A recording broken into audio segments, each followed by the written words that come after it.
ስራውን በተግባር በማሳየት እያስመሰከረ የሚገኘው ድርጅታችን ሊዲያ ፕሮፐርቲ በመሃል አዲስ አበባ የአፍሪካ ህብረት መቀመጫ በሆነችው ቡልጋሪያ ላይ በ20% ልዩ ቅናሽ አፓርትመንቶችን እንሆ ይላቸዋል።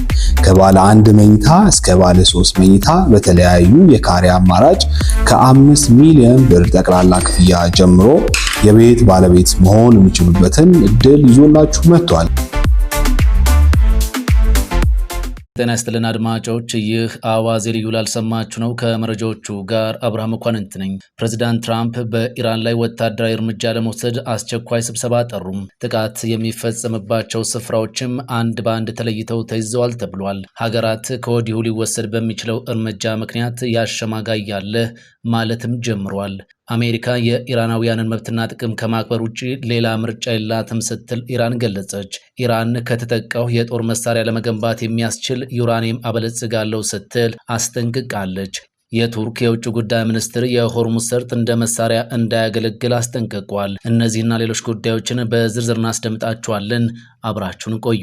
ኢራን ከተጠቃው የጦር መሳሪያ ለመገንባት የሚያስችል ዩራኒየም አበለጽጋለሁ ስትል አስጠንቅቃለች። ቴህራን ከዋሽንግተን ጋር የሚደረገው ጦርነት ቀጥሎ ባለበት በዚህ ሰዓት ነው የጦርነቱን ምዕራፍ ሊለውጥ የሚችለውን ዛቻ ያሰማችው። ኢራን በድጋሚ ጥቃት የሚፈጸምባት ከሆነ መሳሪያ ለመገንባት በሚያስችል የጥራት መጠን ዩራኒየም ማበልጸግ እንደምትጀምር ማስታወቋን ሮይተርስ የዜና ወኪል ጽፏል። በኢራን ምክር ቤት ንግግር ያደረጉት የብሔራዊ ደህንነትና የውጭ ጉዳይ ኮሚቴ ቃል አቀባይ ኢብራሂም ራኢዚም ኢራን ጥቃት ከደረሰባት ዩራኒየም በ90% ደረጃ እንደምታበለጽግ ይፋ አድርገዋል። ቃል አቀባዩ በኤክስ ገጻቸው ኢራን ሌላ ጥቃት ከተፈጸመባት እስከ 90% ማበልጸግን አንድ አማራጭ አድርጋ ትወስዳለችም ብለዋል። ጉዳዩን በምክር ቤት እንወያይበታለንም ሲሉም አክለዋል። አሜሪካ የኢራናውያንን መብትና ጥቅም ከማክበር ውጪ ሌላ ምርጫ የላትም ስትል ኢራን ገለጸች። ከዚህ ውጭ ያሉ አማራጮች ውድቀትን ከማፋጠን የዘለለ ትርጉም እንደማይኖራቸው የተናገሩት የሀገሪቱ ወሳኝ ሰው እንደሆኑ የሚነገርላቸው አፈ ጉባኤ ጋሊባፍ ናቸው። አፈ ጉባኤው መሐመድ ባጋር ጋሊባፍ ለፕሬዝዳንት ትራምፕ አስተያየት ምላሽ በኤክስ ገጻቸው ላይ ባሰፈሩ ጽሑፍ ኢራን ጦርነቱን ለማስቆም ባቀረበችው ባለ 14 ነጥብ ሀሳብ ላይ እንደተቀመጠው የኢራናውያንን መብቶች ከማክበር ውጪ ሌላ ምንም አይነት አማራጭ የለም ብለዋል። ፕሬዝዳንት ትራምፕ ጦርነቱን ለማስቆም ከኢራን በኩል በተሰጠው ምላሽ ደስተኛ አለመሆናቸውን በተመለከተ ትላንት ሰኞ ይፋ አድርገዋል። የተኩስ አቁሙም በቋፍ ላይ መሆኑን ከተናገሩ በኋላ አፈ ጉባኤው በማህበራዊ ሚዲያ ላይ የአገራቸውን አቋም በእንዲህ አይነት አገላለጽ አሳውቀዋል። ጋሊባፍ በኤክስ ገጻቸው ላይ በእንግሊዝኛ እንደጻፉት ሌላ የትኛውን መንገድ ተከታታይ ውድቀትን ከማስከተል ውጪ ምንም አይነት ውጤትን አያስገኝም ብለዋል። ነገሩ እየተራዘመ ሲሄድ ከአሜሪካውያን ታክስ ከፋዮች ኪስ የሚወጣውን ወጪ ይጨምራል በማለትም አሳስበዋል። የኢራን ምክር ቤት አፈ ጉባኤ ጋሊባፍ ከዚህ ቀደም ብሎ ባሰራጩት የማህበራዊ ሚዲያ መልእክት ኢራን ለየትኛውም ሁኔታ ዝግጁ መሆኗን ማሳወቃቸውም አይዘነጋም። ፕሬዝዳንት ትራምፕ በኢራን ላይ ወታደራዊ እርምጃ ለመውሰድ አስቸኳይ ስብሰባ ጠሩም። የአሜሪካው ፕሬዝዳንት ዶናልድ ትራምፕ የሀገሪቱን ከፍተኛ የብሔራዊ ደህንነት ባለስልጣናት በአስቸኳይ ለስብሰባ መጥራታቸውን የአክሲዮስ ዘገባ አመላክቷል። ስብሰባው በኢራን ላይ የሚወሰዱ አዳዲስ ወታደራዊ እርምጃዎችን ለማጽደቅ ያለመ እንደሆነም ተመላክቷል። ከዋይት ሀውስ የወጡ መረጃዎች እንደሚያመላክቱት ፕሬዝዳንቱ በኢራን ውስጥ በሚገኙ ስትራቴጂካዊ ወታደራዊ ኢላማዎች ላይ የአየር ጥቃት ለመፈጸም የሚያስችል ዝርዝር እቅድ እንዲቀርብላቸው አዘዋል። ይህ መረጃ በዋነኝነት ያነጣጠረው በኢራን የኒውክሌር ማበልጸጊያ ጣቢያዎች፣ የረጅም ርቀት ሚሳኤል ማከማቻዎችና የድሮን ማምረቻ ተቋማት ላይ እንደሆነም ተነግሯል። ትራምፕ ይህንን ውሳኔ ለማሳለፍ የተገደዱት ኢራን በአካባቢው የምታደርገውን የጥቃት ዝግጅት ለመግታትና የአሜሪካን እንዲሁም የቅርብ ወዳጆቿ አንድነት ለማስጠበቅ እንደሆነም የዜና ምንጩ ዘግቧል። ፕሬዝዳንቱ ቀደም ሲል በኢራን ላይ የጀመሩትን የከፍተኛ ጫና ፖሊሲ ወደ ወታደራዊ እርምጃ ለማሳደግ መወሰናቸው በመካከለኛው ምስራቅ ያለውን ውጥረት ወደ አዲስ ምዕራፍ ያሸጋግረዋል ተብሎም ተሰግቷል። ይህ ዜና መሰማቱን ተከትሎ በዓለም አቀፍ የነዳጅ ገበያ ላይ መጠነኛ የዋጋ ጭማሪ የታየ ሲሆን የተባበሩት መንግስታት ድርጅትና የአውሮፓ ህብረት ሁኔታው ሁኔታው ወደ ከፋ ጦርነት እንዳያመራ ስጋታቸውንም ገልጸዋል። እስካሁን ከኢራን በኩል የተሰጠ ይፋዊ ምላሽ የሌለ ሲሆን የፔንታጎን ባለስልጣናት ግን ለማንኛውም ትዕዛዝ በተጠንቀቅ ላይ መሆናቸውን አሳውቀዋል።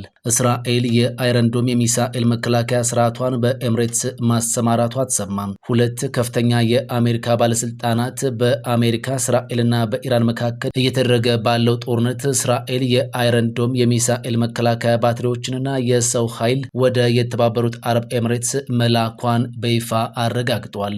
ይህም የመከላከያ ስርዓቱ በባህረ ሰላጤው ሀገር ውስጥ ጥቅም ላይ መዋሉን በይፋ የተረጋገጠበት የመጀመሪያው አጋጣሚ ነው ተብሏል። በእስራኤል የአሜሪካ አምባሳደር የሆኑት ማይክ ሃካቢ ዛሬ ማክሰኞ በቴል አቪቭ በተካሄደ አንድ ዝግጅት ላይ እንደተናገሩት እስራኤል በግጭት ወቅት ኤምሬትስን ለመከላከል እንዲረዳ የአይረን ዶም ባትሪዎችና ሰራተኞችን ልካለች። አምባሳደር ሃኪቢ በቴል አቪቭ ኮንፈረንስ ላይ ሲናገሩ የመጀመሪያው የአብርሃም ስምምነት አባል ለሆነችው ለተባበሩት አረብ ኤምሬትስ ምስጋናዬን አቀርባለሁ ብለዋል። ጥቅሙን ብቻ ተመልከቱ፣ እስራኤል የአይረን ዶም ባትሪዎችንና የሰው ኃይልን ጭምር ኤምሬትስን እንዲረዱ ልካላቸዋለችም ብለዋል። የሃካቢ መግለጫ የወጣው በተባበሩት መንግስታት ድርጅት የአሜሪካ አምባሳደር የሆኑት ማይክ ዋልትዝ የኢራንን ሚሳኤሎች ለማክሸፍ የእስራኤሉ አይረን ዶም ጥቅም ላይ መዋሉን ካረጋገጡ ከአንድ ቀን በኋላ ነው ተብሏል። ይህም የመከላከያ ስርዓቱ በባህረ ሰላጤው ቀጠና መሰማራቱንና ስራ ላይ መዋሉን የሚያረጋግጥ የመጀመሪያው ይፋዊ መግለጫ ተደርጎም ተቆጥሯል። በአረብ ባህር ገብ መሬት ላይ በሰባት ግዛቶች ጥምረት የተመሰረተችው የተባበሩት አረብ ኤምሬትስ በ2020 እስራኤልን በዲፕሎማሲያዊ መንገድ እውቅና መስጠቷ ይታወሳል። ኤምሬትስ በአምባሳደር ሃኪቢ መግለጫ ላይ እስካሁን የሰጠችው ምላሽ ባይኖርም ሁኔታው በሁለቱ ሀገራት መካከል ያለውንና በኢራን ላይ ጥርጣሬ ያላቸውን ወገኖች የሚያስተሳስረውን እያደገ የመጣ ወታደራዊ ግንኙነት የሚያሳይ እንደሆነም ተመላክቷል። የቱርክ የውጭ ጉዳይ ሚኒስትር የሆርሙዝ ሰርጥ እንደ መሳሪያ እንዳያገለግል አስጠነቀቁም። የቱርክ የውጭ ጉዳይ ሚኒስትር ሃካን ፊዳን በስትራቴጂካዊ የውሃ መስመር ላይ የሚፈጠር መስተጓጎል የቀጠናውን መረጋጋትና የዓለምን ኢኮኖሚ አደጋ ላይ እንደሚጥል ገልጿል። ዛሬ ማክሰኞ በዶሃ ከኳታር ጠቅላይ ሚኒስትርና የውጭ ጉዳይ ሚኒስትር መሐመድ ቢን አብዱራህማን ቢን አልታኒ ጋር በጋራ ጋዜጣዊ መግለጫ የሰጡት ፊዳን የሆርሙዝ ሰርጥ እንደ ጦር መሳሪያ ጥቅም ላይ መዋል የለበትም ብለዋል። አክለውም በባህረ ሰላጤው አካባቢ ያለው ውጥረት የጋዛ ጉዳይ እንዲረሳም ሊያደርገው አይገባም ሲሉም አሳስበዋል። ሚኒስትሩ አያይዘውም የእስራኤል መስፋፋት ለቀጠናው ሰላምና ደህንነት ዋነኛ ስጋት ነው ብለዋል። በሌላ በኩል የኳታሩ ጠቅላይ ሚኒስትር አልታኒ እንደተናገሩት ኳታርና ቱርክ በአሜሪካ እስራኤልና በኢራን መካከል ያለውን ጦርነት ለማቆም እንዲሁም የሆርሙዝ ሰርጥን መልሶ ለመክፈት ፓኪስታን እያደረገች ያለውን የሽምግልና ጥረትን እንደሚደግፉ አስታውቋል። ይህም የቀጠናውን መረጋጋት ለመመለስና በስትራቴጂካዊ መስመር ላይ ነፃ የባህር ጉዞ መኖሩን ለማረጋገጥ አስፈላጊ መሆኑን አጽንኦት ሰጥተው ተናግረዋል። ኳታርና ቱርክ የኢራንን ጦርነት ለማቆምና የሆርሙዝ ሰርጥን ለመክፈት የሚደረገውን የፓኪስታን ሽምግልናን ጥረት ይደግፋሉ ሲሉም አልታኒ ገልጸዋል። የኳታር የውጭ ጉዳይ ሚኒስትር አክለውም ቴህራን የውሃ መስመሩን በባህረ ሰላጤው ሀገራት ላይ እንደ ጭቆና ወይም ማዋከቢያ መሳሪያ ልትጠቀምበት አይገባም ብለዋል። የጋዛን ጉዳይ በተመለከተም አልታኒ እስራኤል የተኩስ አቁም ስምምነቶችን በመጣስና ሰብአዊ እርዳታን እንደ መሳሪያ በመጠቀም ረገድ ቀጥላበታለች ሲሉም ወንጅለዋል። ይህ የጋራ ጋዜጣዊ መግለጫ የተሰጠው ሃካን ፊዳን በኳታር ዋና ከተማ እያደረጉት ያለውን የስራ ጉብኝት ተከትሎ መሆኑን ቲአርቲ ወርልድ አስነብቧል።